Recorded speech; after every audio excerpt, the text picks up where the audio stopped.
নাহমাদুহু ওয়া নুসাল্লি আলা রাসূলিল করিম। জামিয়া ইসলামিয়া কাসিম কুর্তি কেন্দ্রীয় কওমি মাদ্রাসার পক্ষ থেকে ধর্মপ্রাণ ভাই বোনদের নিকট এক বিশেষ বার্তা। আসসালামু আলাইকুম।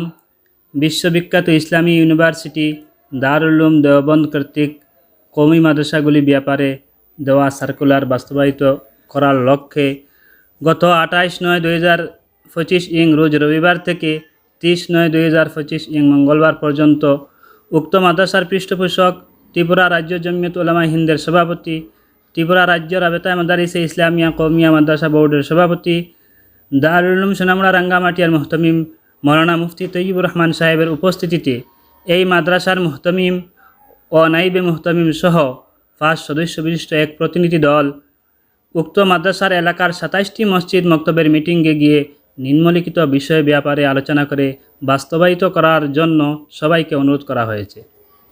1 নম্বর, উপযুক্ত ইমাম দ্বারা মক্তবের যথারীতি সুশিক্ষা দেওয়ার ব্যবস্থা করা। 2 নম্বর, একজন ইমাম যাহাতে ভালোভাবে চলতে পারেন সেই জন্য কমপক্ষে 10,000 টাকা বেতন দেওয়ার ব্যবস্থা করা।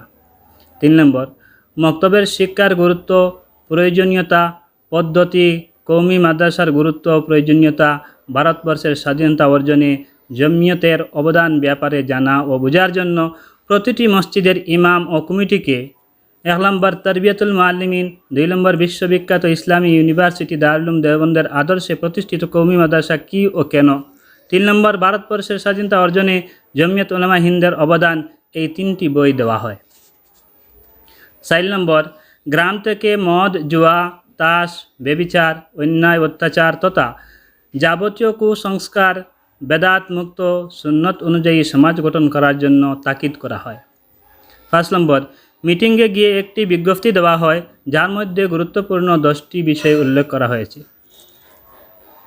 6 নম্বর, জামিয়া ইসলামিয়া কাসিম কুর্তির মসজিদ পুনঃনির্মাণ সহ যাবতীয় কার্যক্রম ব্যাপারে মাদ্রাসাকে আর্থিক সাহায্য ও সহযোগিতা করার লক্ষ্যে এগিয়ে আসার জন্য সবার দৃষ্টি আকর্ষণ করা হয়।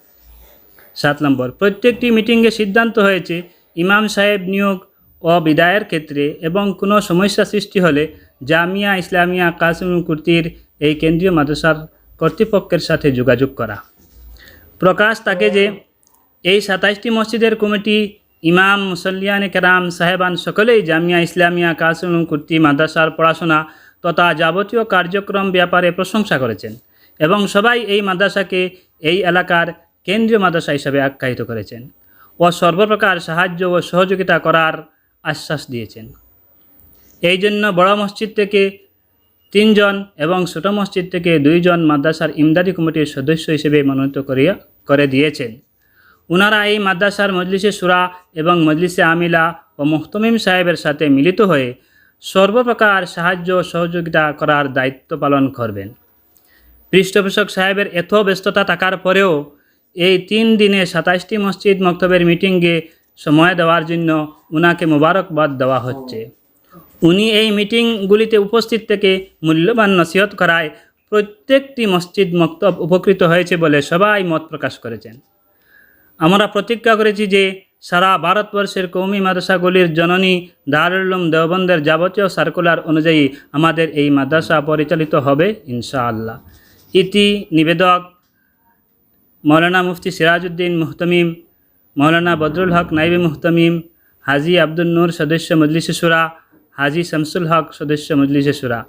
মাদ্রাসার এলাকার এই 27টি মসজিদে গিয়ে মিটিং শেষে আমাদের মাদ্রাসায় এসে উপস্থিত হয়ে মাদ্রাসার মজলিসে ইমদাদি, মজলিসে শুরা, মজলিসে আমিলা এবং মাদ্রাসার শিক্ষকবৃন্দকে নিয়ে এক জরুরি সভা হয় এবং এই মিটিংয়ের মধ্যে মাদ্রাসার উন্নতিকল্পে আলোচনা হয় এবং মাদ্রাসার বাৎসরিক মাহফিল মদনী খানদানের কোনো একজন বুজুর্গ এনে আমাদের মাদ্রাসার বাৎসরিক মাহফিল করার সিদ্ধান্ত গৃহীত হয় এবং মাদ্রাসার নতুন মসজিদ নির্মাণের বুনিয়াদ দেওয়ার জন্য আমাদের আমির শরিয়ত হযরত মাওলানা শেখ ইয়াহিয়া সাহেবকে দাওয়াত দেওয়ার সিদ্ধান্ত গৃহীত হয়।